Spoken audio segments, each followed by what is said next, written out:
Welcome back to part 2 of the season 6 finale recap, Glamorous Life. And by the way, it doesn't get less crazy. Let's talk about the chief. Gotta enter music there in the recording. Yeah, she needs some sort of dramatic intro. Before the Theo one, you should do like Darth Vader's dun dun dun dun dun dun dun. Darth Vader's tune from Star Wars. Just saying. All right, we'll add that in. And you can you need to add in the Little House on the Prairie thing so they know that I did it right. I'm not sure where we stand with copyright stuff. They might charge us money. All right. If it's in commercial sounds, you're doing it. Yes, dear. Look, you own the box set. We know you did it right. You just play it in the background. There is zero doubt. Okay. If anybody doubts it, just saying we're finding a way to play it.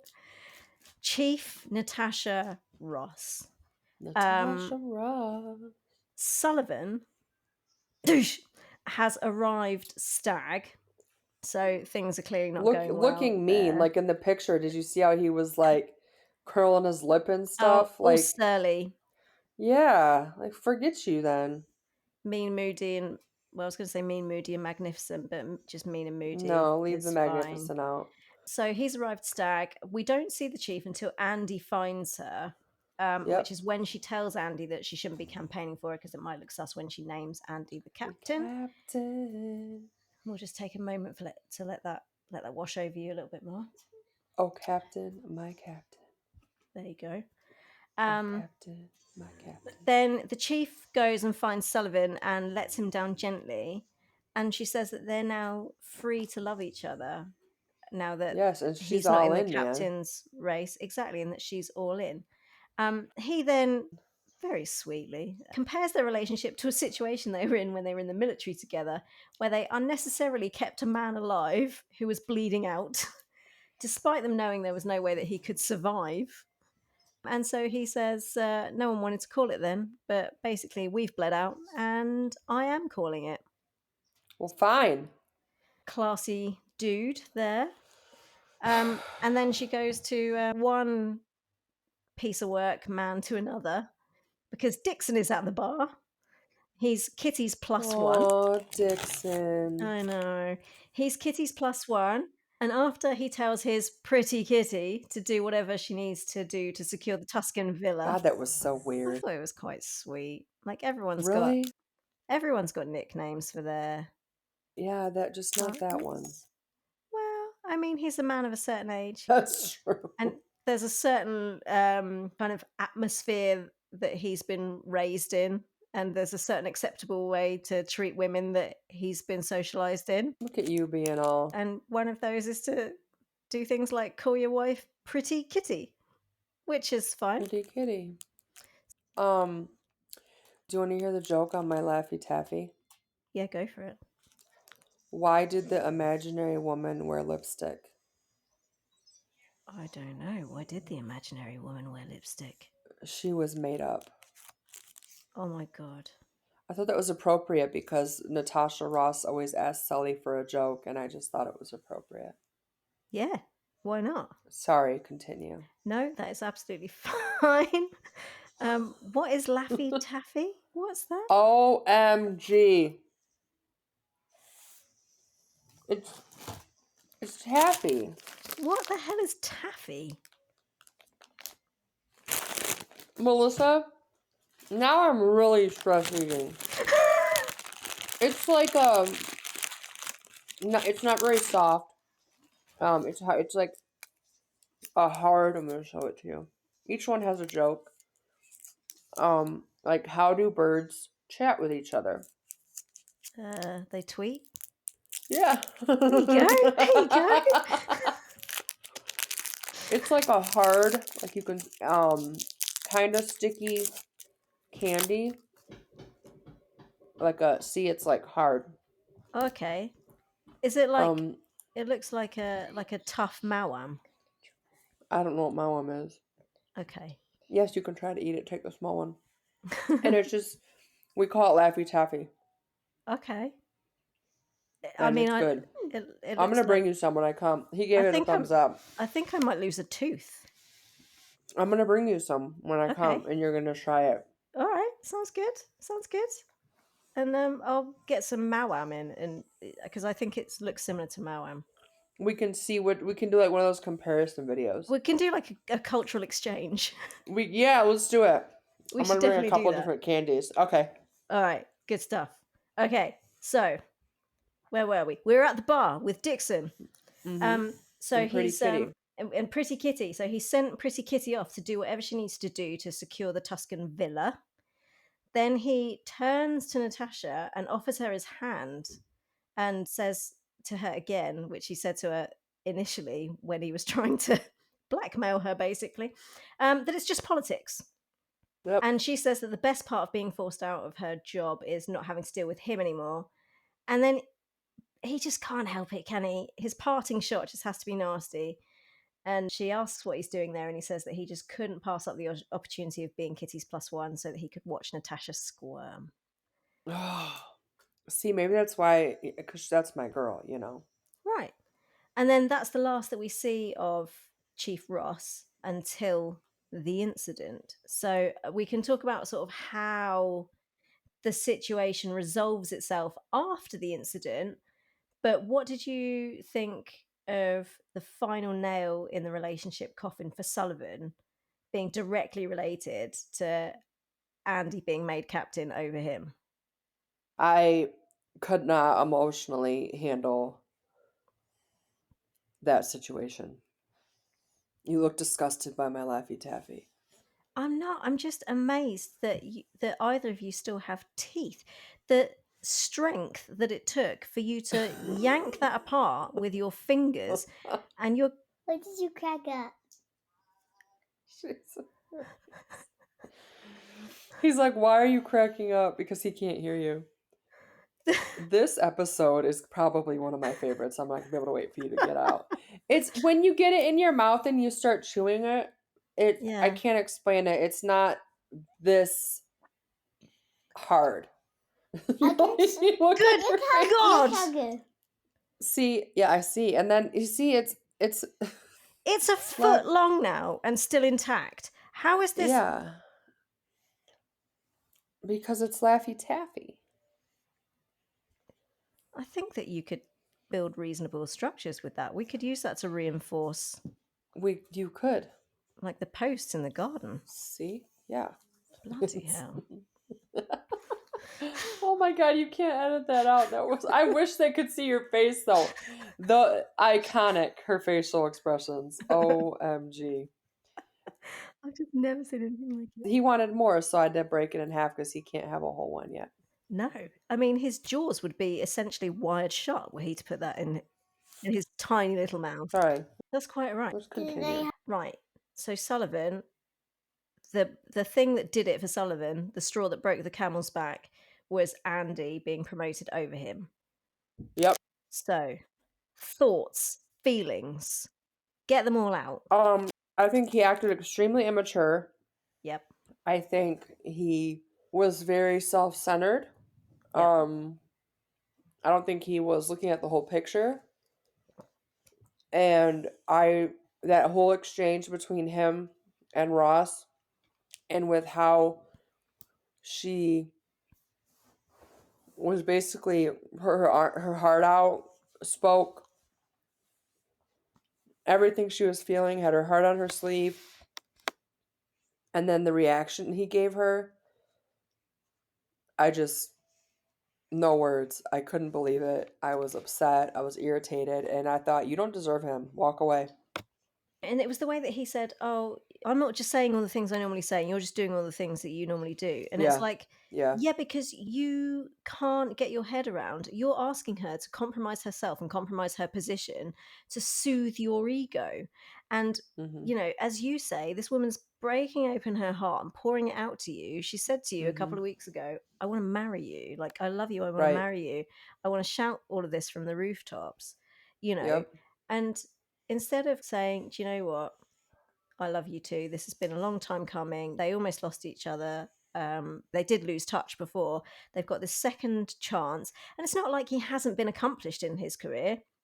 He made Right. it to battalion chief, so Right. he's sort of had a go at He could have been battalion chief when she became chief. He still could have been battalion chief. yeah.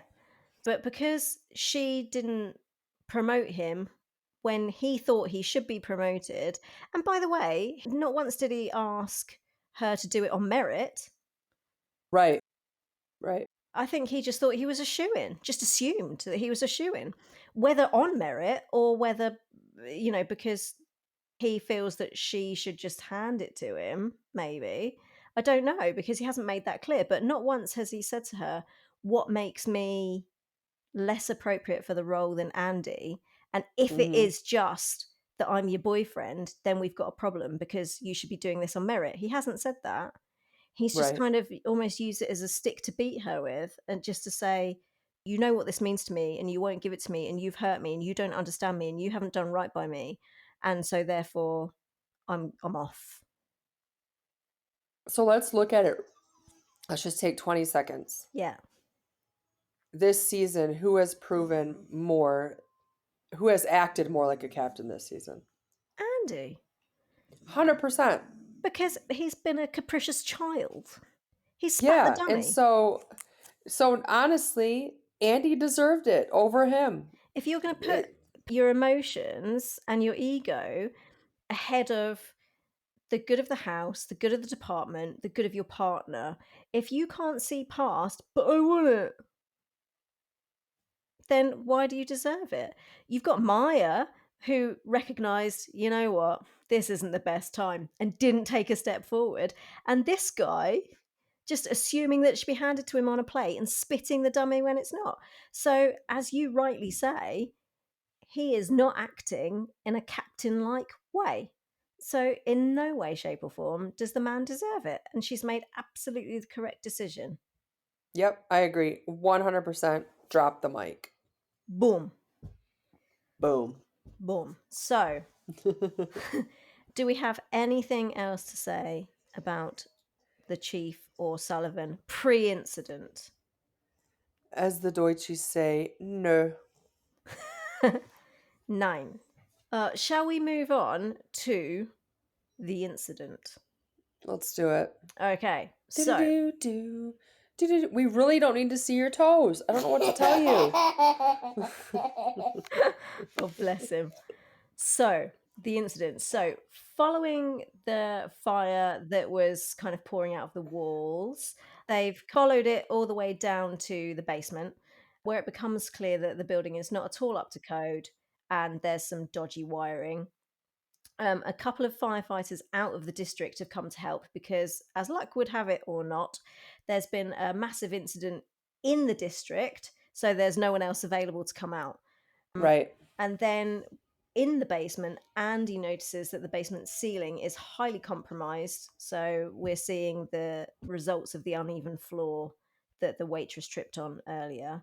And she goes up to try and evacuate, but as is always the way in TV land, as she gets up there, that's the exact moment that the floor collapses, gives way, and takes out a significant number of the guests. Jack pushes Travis out of the way and falls himself. He manages to grab hold of the edge and save himself from going all the way down into the hole, but he bangs his head very hard in the process. And then we see Theo, we see Andy, and we see Travis. But at the point that the screen goes black, everyone else is unaccounted for. And because they like to slow drip these things and make us all panic, when we go back in, we see Vic, who's joined Travis in pulling Jack up, and we see Sullivan keeping a perimeter. And we see the pregnant waitress in the hole trapped under a section of floor. Jack being Jack, she's his priority, not the fact that he's got a bleeding head. We see Kitty tell Sullivan that she thinks Dixon and the chief are in the hole. And so that leaves Dixon, the chief, Powell, Maya, and Karina unaccounted for at that point. So my heart was still having palpitations. Andy takes the DJ's mic, goes into captain mode immediately, starts directing the wait staff to grab ladders and supplies and stuff, anything they think that can help. Any firefighters in the room? There were several of them, luckily. I should go and grab all the equipment they can out of 46's trucks, which are outside. Then, on a personal note, I can take a breath because we see Maya and Karina, because Andy instructs Karina to go set up triage and gets Maya to go grab hoses and stuff to help the walking wounded get out of the hole. Dearborn's name comes up again. No, I'm like for these details. So this is the third time in the history of Station 19 that we've heard the name Dearborn. And it's also the third time in my life that we've heard the name Dearborn. I've never heard of anyone called Dearborn before. There's 3 of them in Seattle that are all related to the fire service. So I guess there's the possibility that the Dearborn that's in the room is the same Dearborn that had Maya's tongue in her mouth whenever it was, season 1, 2, I don't remember what it was. But if it is Charlotte Dearborn, they've missed a trick, because it would have been really funny to have a scene with her and Maya and Karina. Yes, I agree. So either it's the same Dearborn and they've just mentioned her and not physically brought her on, or it's a third Dearborn. It was something that distracted me, and it makes me feel better to distract you also. Ben and Miranda are on the way to the airport to fly out to Boston, but Ben hears about the floor collapse on the group text for the firefighters, and Miranda, without any hesitation, says, "That's family back there," Skirt. and turns Yep. the car around. So then Ben and Miranda are back on the scene. So we're all together now. Everyone's accounted for. However, the chief and Dixon are confirmed to be under the collapsed floor, and so begin 4 rescues. So the first one is Theo, Vic, and Jack teaming up to uncover a body trapped in the rubble, and it turns out to be Powell. And even mid-rescue, Vic and Theo are still fighting. Theo says that she could have internal bleeding, and Vic says that he's stating the obvious. Jack falls, which is obviously foreshadowing what is to come, but then he screams at Theo to take his hands off him, which doesn't go unnoticed by Vic. Yep. So that's that. They seem to have sorted Powell out, and she's off to the hospital. The pregnant waitress, they somehow get her out of the hole. We don't see the machinations of it, but it doesn't matter. She's out, but she's unconscious. She's got a potential crush injury. They run her to the kitchen to work on her, grab Karina and Ben to join them. Things aren't looking great. Karina's shoeless on top of her, giving her chest compressions. And then the next time we see them, Maya's taken over the chest compressions because a paramedic wants to move her to the hospital, but Karina says they can't and has gowned up. And then Ben sterilizes a kitchen knife, and Karina performs an emergency C-section right there in the kitchen. The baby's fine, but the mother is still critical as they rush her out, with Maya still giving her chest compressions on a moving gurney. So that's to be continued, I guess. And then the third rescue is Sullivan trying to rescue the chief. So he can hear SOS being tapped out in Morse code, reasonably believes that it's the chief. So at that point, we know that she's still alive. He locates her and is single-handedly lifting large chunks of floor off her. And then the tapping stops, which has us all a bit panicky. He eventually uncovers her and carries her lifeless body to safety. And then, as he's trying to get her to come around and breathe, he tells her that he's wrong, that he wants to love her back, and he begs her to wake up, which she does. She takes a breath and they kiss. And then when we leave the chief, she's fine. She's sitting up, but she's refusing to leave until everyone else does. So chiefing right up until the last minute. And then the final rescue takes place when we see a very large slab of floor being lifted to reveal Dixon's face. And he's unconscious. Travis consoles Kitty, and then he descends to help. And whilst Travis is still trying to get big chunks of floor off him, he regains consciousness, and he and Travis have a really sweet exchange. Travis is talking to him about Emmett and tries to keep him engaged. But you kind of have to love that Dixon, even when he's dying, reverts to type. And he says to Travis, of all the boys Emmett brought home, you are my favorite. But then saying that Emmett doesn't bring boys home anymore because he's moved to Europe. Yeah. It was just such a nice touch. And then he bursts into tears and begs Travis not to let him die. And Travis wipes blood from his mouth before he loses consciousness again. Somehow Travis manages to extricate him and he's furiously performing CPR on him. But at this point, Dixon's eyes are wide open and it's very obvious that he hasn't made it. And Andy has to basically go down there and get Travis to stop. So the episode kind of closes out. We've got everybody out to safety, apart from Dixon's obviously is not safe. He hasn't made it. And the pregnant woman's life hangs in the balance. But we've got everybody out. We've done our best. Ben tries to make it to Boston. It seems like Theo's gone to the hospital with Powell because we don't see him anymore. Maya and Karina, we saw them go off to the hospital with the once pregnant woman, now the new mother, who's sliced open from sternum to pelvis. I thought we saw Theo at the end, right before Jack falls, because he goes to stop him because he sees he's gonna go to Vic to tell her, and he goes to stop. He's in the background. I thought I saw him because my mom was like, "Oh, he's gonna stop him." Now you know I have to look. Either way, everyone seems to have peeled off. Maya and Karina have gone to hospital with the new mum. Sullivan is taking care of the chief. Andy's still keeping point, still captaining.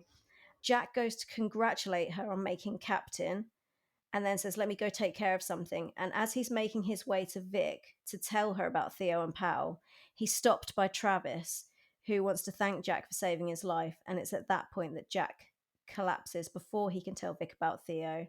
And that's our cliffhanger, is will Jack survive? Will Jack survive? Do you think he will? Yes, because it's Jack. Because it's Jack. Because it's Jack. He's the only white cis het dude in the show, so Yeah. So he has to. So he has to. And it's Jack. I mean, he has his moments, but you can't help but love Jack. But also, I wondered if they're going to do something with like head injuries or something next year, because that's 2 massive head injuries that Concussions, Jack's yeah. had in recent times. Yep. So the only And she notes that too. She yes, says exactly. Yeah, So that's yeah. that's kind of what made me think, because normally when they bring something like that up, it's with a view. So I wonder if Yeah. they'll. Of course, Yeah. sometimes they also forget that they've done that, and we get our lost storylines. Yeah, But that's true. I was right. he's there, is he? He's right behind Travis. Dove. Oh yeah, you're right. I didn't see him. Because you didn't want to see I him. don't want to see him. I'm done with that Who boy. who did? Exactly. I didn't do that because I needed to be right. I did that because I felt crazy. I'm like, I No, know I that's saw him. okay. And I am always happy to be told. Actually, that's a lie. I'm not happy to be told I'm wrong, but No. I will accept it. I appreciate and love the honesty. There you go. I'm nothing if not honest. Right. The only 2 things that I think materially changed as a result of the incident itself was that Natasha and Sullivan are now back on, whereas pre-incident they were off. And obviously the demise of Michael Dixon. So Yes. Sullivan and Natasha, what do you think of Sullivan's sudden 180? I didn't like it, and my mom kind of made the comment like, well, sometimes people don't realize their feelings until they lose it, and I still don't like it. I think that Ross has treated her unfairly for a while. It's not just this finale that we saw that. And I'm not, I used to love them together. Yep. And I'm not sure now if I think that he's the man for her. I think she's going to stand by him because she loves him. Yep. But I think he's proved several times that in certain situations, he just can't treat her right. And I don't like that. Yeah. I mean, in the words of the Queen herself, Joni Mitchell, don't it always seem to go that you don't know what you've got till it's gone? However, you shouldn't need that. It shouldn't take her being buried under a Almost giant dying. pile Yeah. of rubble for him to realise, oh, do you know what? Actually, She's the best thing that ever happened to me. And it's not like she's been trying her damnedest, and she was prepared to walk out of her job for him. She And was. and I think that you're absolutely right. And I suppose it's one of those things where if that's what she wants and if that's what's going to make her happy, then you have to champion it. And it's not like he's a Theo character. It's not like he's borderline abusive. He's just a bit of an Yeah. arse. Um, Right. but maybe this is the short, sharp shock that he needed, and Right. maybe this will be the making of him and the making of them, because he says, doesn't he? I was wrong. I want to love you back, and we'll just work the Yeah. rest out. So I Right. think the main thing is, I guess, that he's prepared to work it out. Yeah. And look, there's nothing he can do about it now. Andy's already captain. What else Right. is there? Right.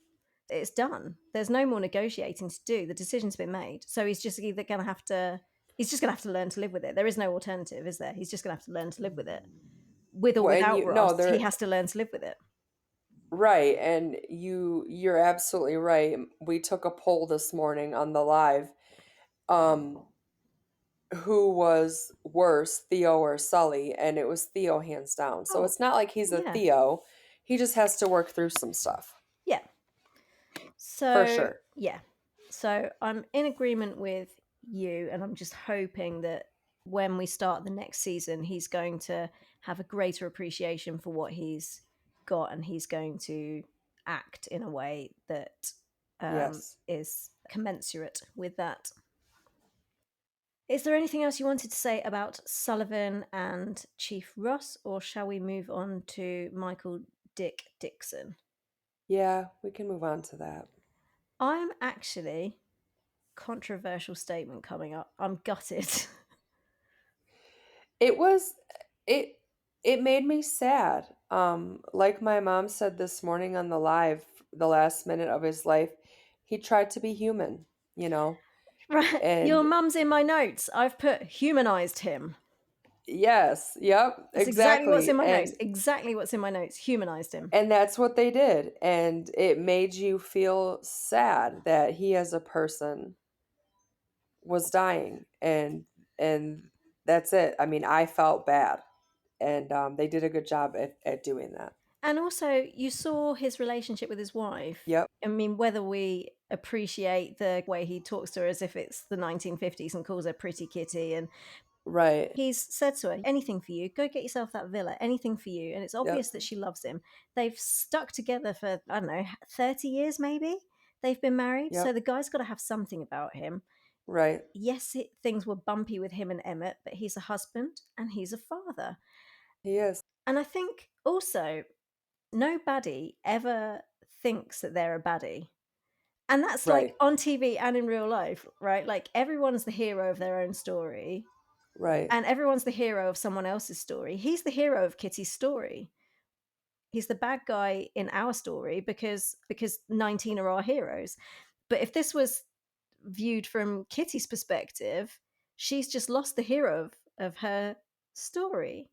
You Right. know, and Dixon didn't see his motivations as wrong. Everything that he did in the interest of his family. Maybe he genuinely believes that his political position is the correct one.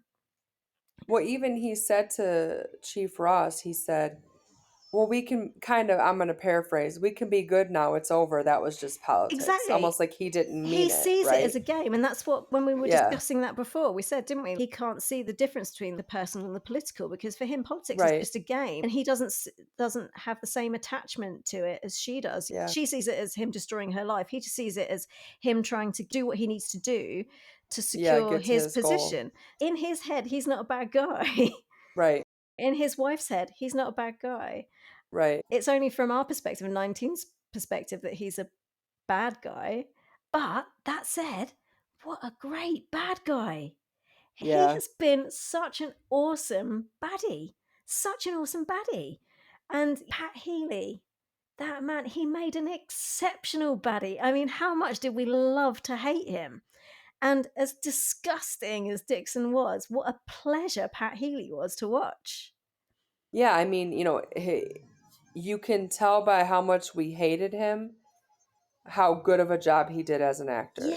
Yeah. And I mean, even when he did the live with Danielle, you saw how different he was Such a dude. in life. Yeah. And Yeah. so, he accomplished his goal of making us all completely be disgusted by him and Yep. hate him. But at the end of the day, I felt bad that he died. Yeah. Yeah, and I'm kind of gutted because Yeah. you need a good baddie. You do. Now, who are we not going to like? Kate. It's going to be Kate. I don't think she's got it in her to be an uber villain, I'll be honest. Uh I have got a suggestion in my notes. huh. I mean, is there anything else that you want to say about Dixon and his demise? No. Okay. So it's normally at this point that we do themes Okay. followed by best growth. Okay. But I suggest, unless you've got anything to say, that we bin off themes and growth because I didn't feel like I found any themes. I thought it was all just kind of It was all over the a place. tying, yeah, and it was all very much Yeah. like a tying up of loose ends and then the opening Yeah. up of new storylines. And I Yep. didn't feel like anyone had any particular growth in this episode. Again, I No. just felt like people had almost reached the end of the leg that they were on and have now like started the new leg Yep. I of agree. their story. So we've had everything tied up. We've had the captaincy race tied up, in that being handed to Andy. Ben, it seems like he's finally going to accept what happened and move on, hopefully. Maya and Karina, we're back to baby making. Ugh. Um, Get over it, Melissa. You love Karina. You want her to be happy and she wants a baby. Just get over it. It's fine. It's fine. It's fine. It's fine. Vic and Theo are done, thank goodness. And Sullivan and Dun dun Natasha are dun back dun on. dun. So it feels like everything's been kind of tied up, ready to start Yep. again afresh next year. Tied up So with a bow. best scene?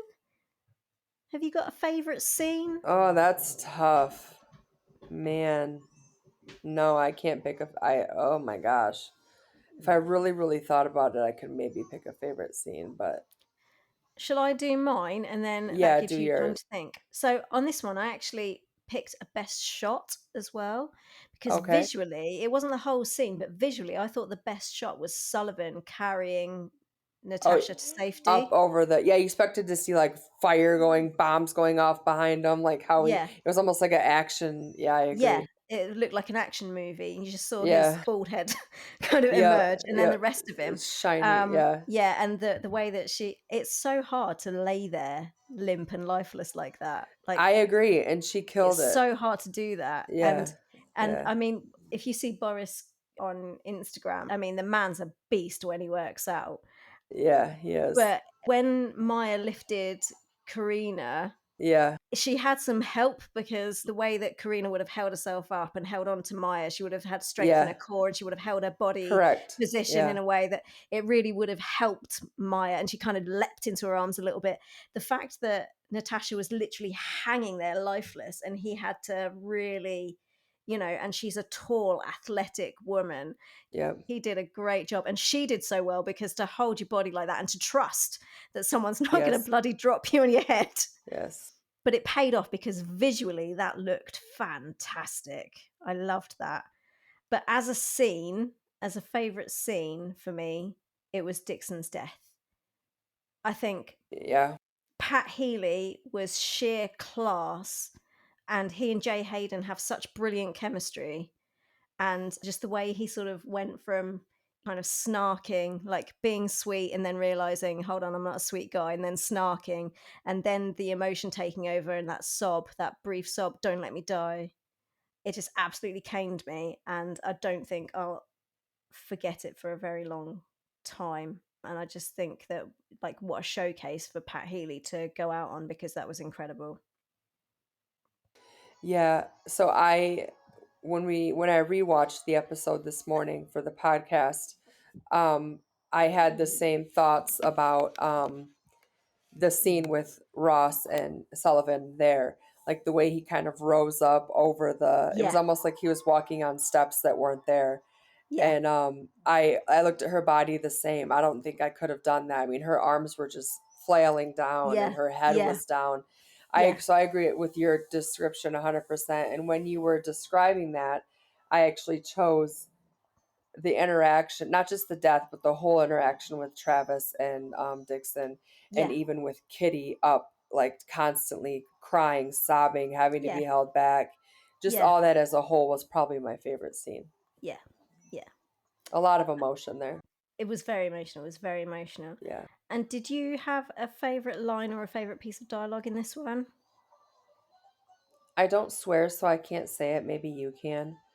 But Yeah. I loved it when Vic said to her, what kind of captain do you want to be? And then she described them both, and Andy was like, taking names, and actually, I can't remember it now. Wasn't it taking names and kicking ass?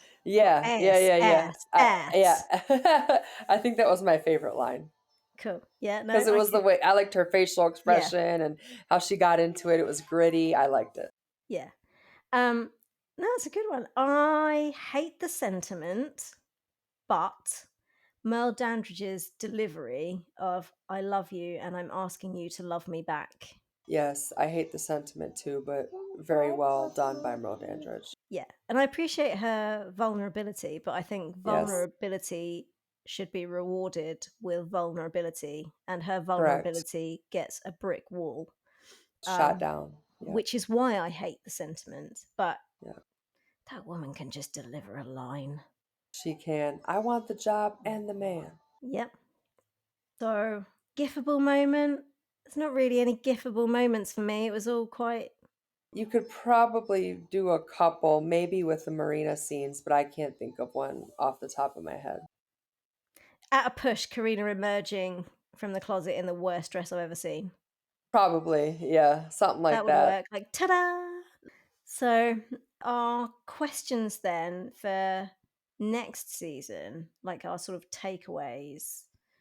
Do you think that the tone and direction of the show is going to change now that we've got Andy as captain? Probably, but I hope in a good way. I hope more kind of like in the powerhouse, um I hope they kind of keep it the way they have, but maybe go up a level if that makes sense. Yeah, yeah. And the president of the union was asking Andy if she wanted a more active role in the union. So, do we maybe see Andy as a disruptor? Maybe she's Yeah, because gonna I think he was hitting on her honestly in the beginning, and then right. she kind of shot him down with the different views. So hope I mean if Andy gets put up in the union roles, that would be good for Chief Ross. So maybe that's how they keep Ross on. Yeah, I just think that maybe not necessarily that she'll join the union, maybe, but that she'll maybe kind of approach the union and try and maybe take names and kick ass Yeah, with the I union, agree maybe. 100%. Yeah.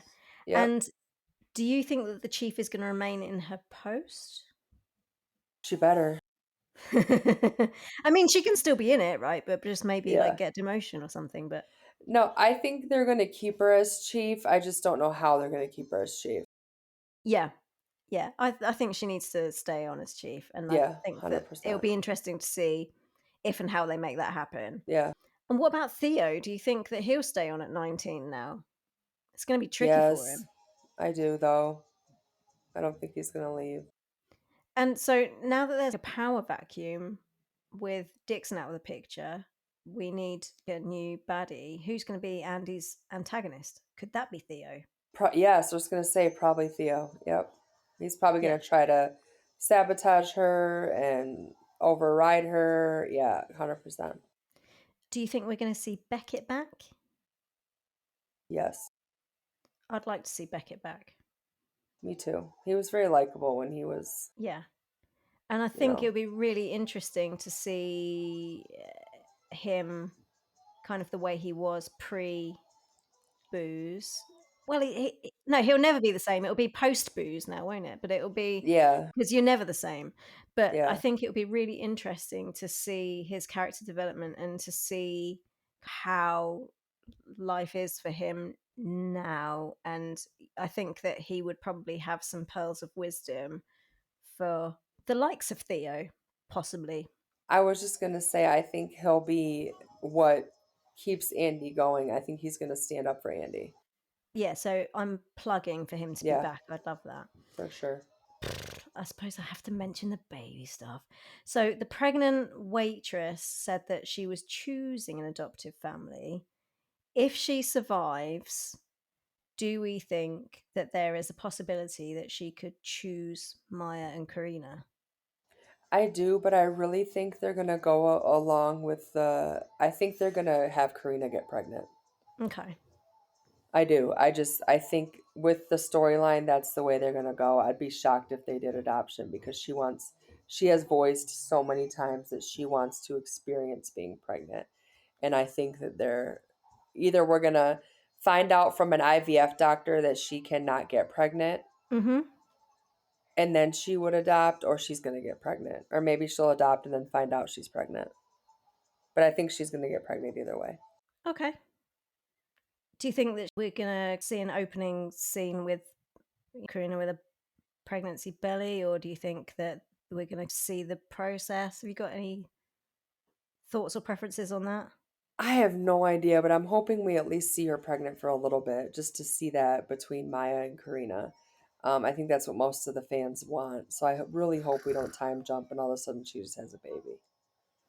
That would take the fun out of it. Yeah, but I just wondered if you thought that maybe that because we're obviously going. Well, I say we're obviously going to have a time jump. We only had a 3-week time jump between Right. 3 and 4, so potentially we could do the same again. I mean, time is hokey in Yeah. Shondaland, but I just wondered if you thought that we were going to see more of the trying to get pregnant, or if we would just Yeah, I find think her we're gonna pregnant. no, I think we're gonna see a little bit.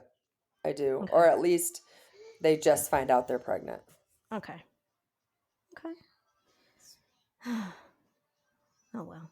Um, so I mean, as we've mentioned, we're uncertain as to when we'll get the season 7 with the WGA strike not seeming to be getting anywhere. Unfortunately, pay them what they're worth. Pay them what they're worth. But I'm excited to see where season 7 goes with Peter Me Page too. co-piloting the ship. Yes. I mean, I don't know much about Zoan Clack at all, but I trust Peter Page Yes. implicitly. And that's not to say that I didn't love the direction that Krista Vernoff took Station 19 when she took over, because she made it more of an ensemble piece. She got rid of Andy's Meredith Grey-esque narrations. She did, yep. She literally created Karina DeLuca. So we have her to Yep. thank for that. And we have to assume, or I certainly assume, that it was her idea to bring Karina over. So we've got a lot to thank Krista Vernoff for. But I love Peter Page. I love his writing. I love his direction. And when you look at all of the characters, all but Jack are members of marginalized communities. Mm-hmm. And it feels like we're at a tipping point. Like, I'm talking about real life now. And especially on your side of the pond, especially in the US, it feels like we're at a tipping point with the rights of marginalized people.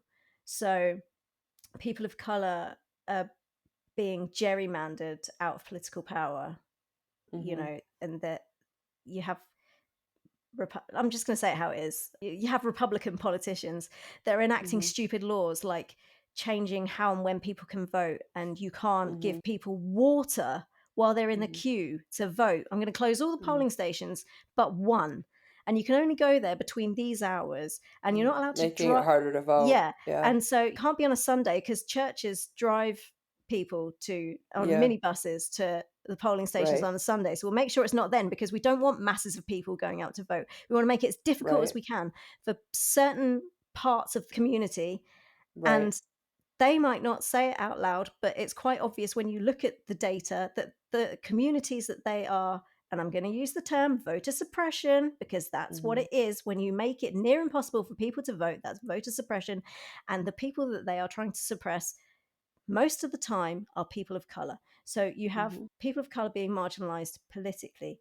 Women, they're marginalizing women by legislating their bodies, Right. telling women what they can do with their bodies.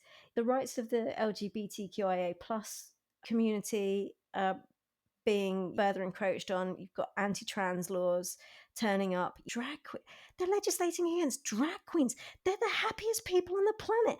Why are you coming after drag queens? You have the Don't Say Gay bill in Florida. You've got the Supreme Court hinting that equal marriage is going to be next on the docket now that they've been successful with Roe v. Wade. So we're at a tipping point when it comes to marginalized communities.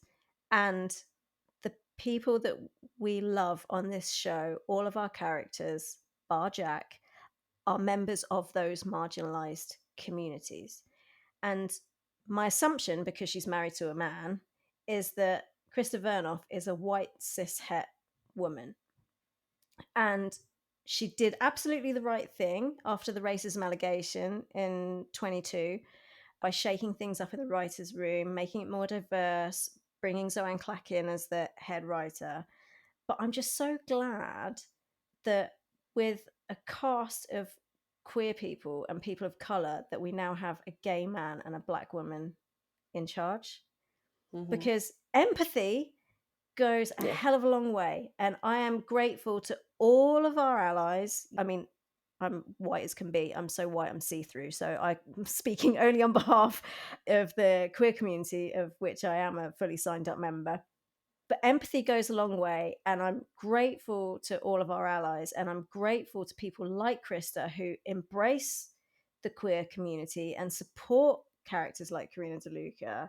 But I do feel that true representation starts from the top. So I'm glad that there are people from these communities, from the queer community, and a black woman, someone from the black community, who are now in charge off screen, because I do think that that will seep through on screen. And I think that hopefully the tipping point that the US is at will be reflected more. That's my hope. Yeah, I mean, I think that was beautifully said. That was very deep. I didn't know that's where you were going when you started, but no, I People rarely agree do with know where I'm headed when I yeah, start, Tiffany, let's be honest. I agree 100% with everything you said, and I think, I do think because I'm just like you, I'm as white as can be, and I do think though that we need to use our voices. I said a couple of years ago that I posted on my Facebook page because I don't, a lot of people don't know I grew up in a predominantly African American church where I was the only Caucasian. And I, it was after, I think, I don't remember, which incident it was, but it was police brutality, Yeah. and an African American was shot driving, or I'm sorry, just out running, jogging. And Oh, was it Aubrey? Ahmaud Aubrey. yes, yes. And I posted on my Facebook, that I didn't have a lot of words, that I was frustrated because it had seemed like incidences had happened back to back, and there was no change, and I was frustrated, and I couldn't imagine how frustrated the African American community was, and that for some reason our society has decided that the African American voice is not as strong as the white voice, which is a lie. But the white voice needs to stand up and use their voice and be an ally, um, because society has for some reason coined our voice as being more powerful, which is a lie that they just want people to believe. Um, and because of that, we need to use our voice Yep. as an ally for these marginalized communities, until society can realize, hey, they're just as important, as powerful as we are. And so having that representation there, I can't tell the story a way an African American can tell the story. I can't tell the story the way, um, somebody from I'm sorry, I don't know all the letters, the LGBT, Just what did you pick one. say? We've got The, hundreds. yeah, LGBTQIA plus. yeah, Just, queer people. You can say yeah, queer but people. okay, but I can't tell the story the same way because I haven't experienced it, No. even though I'm passionate about advocating for it. You get what I'm saying? I haven't Yeah. experienced There's no what they lived experience experienced. there. Exactly. Yeah. And so to have that voice there, I'm so excited and happy that they got those top roles, to reflect and speak for the African American community, marginalized community, and the queer community. So I'm excited to see where the show goes now. Yeah. I'm Yeah. truly excited to see what we're gonna see through those lenses, right? Through those Yeah. eyes. Yeah. And yeah, I'm super happy that this has happened, and just thrilled. Yeah. Yeah, and you said it beautifully, and I'm happy that it was recorded. So Thanks, babe. great. Yeah. So next week, our podcast is going to look a little bit or sound a little bit different Yeah, because it's you gonna will be in be Italy. in Italy. Yes. So we've got that to look forward to. Then we'll look forward to hearing from you in Paris. And in Yes. the meantime, we look forward to hearing from all of you. Hit us up. That doesn't sound right Yes. in a middle class English No. accent, does it? Hit us up. Hit us up, yeah. Yo, hit us up. Yo, Yo, hit us sup. up. Gosh, I'm so gangster. I love it. But yeah, get in touch. That sounds better in a BBC accent. Get in touch. So you can DM us on Instagram at station19podcast, or you can email us podcast.station19@gmail.com. Let us know your best bits, your worst bits, what you loved, what you didn't love, and just go hog wild. Scene, character, lines, performances, whole episodes, incidents, victims. Just give us all of it. And Tiffany and I will try and patch something together, and we'll just keep trying to engage with you. And we'll try and keep each other going during Yeah. this hiatus. Yes, we will. We'll get through it together for sure. Too right. All right. Well, it's now 20 past 11 UK time. 3:20 US time. So I'm going to sneak into my bed because, well, if there's any room, my side of the bed is likely to be taken up by a puppy that seems to get 5 times longer when she's asleep. Uh, And one of the cats will be on my pillow, I've no doubt. So I'll try and find a corner of the bed to sneak into, and I'll let you and Abraham go and work off that taffy. yes. Yep, we'll do something fun. I don't know, maybe we'll go play outside because he's been inside all day. So, Sounds good. Sounds good. yes. And I will no doubt speak to you before Wednesday. But Yeah. on behalf of all of our listeners, I'm sure I say very safe travels. Have Yeah. an absolutely fantastic time. And we can't wait to live these cons vicariously through you next week. Yes, thank you. And to all the listeners, I hope you enjoyed this episode as much as I did. I had a blast not filming, but recording this. And so I hope you guys, well, and filming because I'm looking at myself. But I hope you guys enjoyed it. I know it's a long one. We've had some long, some short, but I hope you enjoyed it just as much as I did. So thank you for listening. Yeah, thanks, guys. And thank you, Tiffany, for always Thank being a fun you. way to spend my evening. Yes, had a blast talking to you. It was like just sitting next to each other chilling. There you go. All All right, till right. next time. Take care, my friend. All right, bye. Bye. Bye, bye, bye. Bye.